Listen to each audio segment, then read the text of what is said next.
Salut les internautes, nous sommes heureux de vous retrouver au Festival du film francophone d'Angoulême, un festival masqué.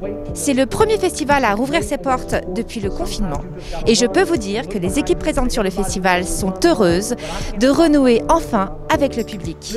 Public qui va enfin retrouver le chemin des salles de cinéma. Premier festival qui rouvre ses portes depuis le confinement, c'est quoi vos impressions ? C'est génial de voir des gens dans les salles et tout, c'est hyper agréable. Hein. Vous vous improvisez parent d'élève dans ce film. Un petit mot sur votre personnage ?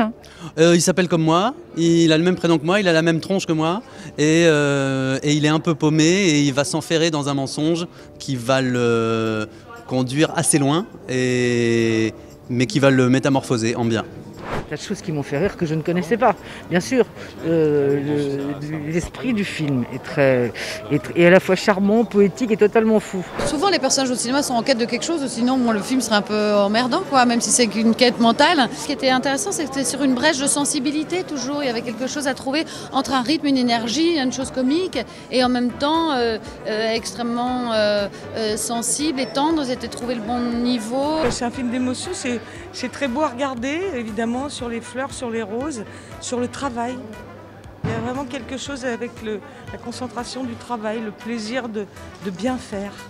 Ça, j'aime beaucoup ça. Et beaucoup d'émotions entre les personnages. Je vous invite à rester connectés pour ne rien rater du festival. On se retrouve sur les réseaux. À très bientôt sur Iconic People.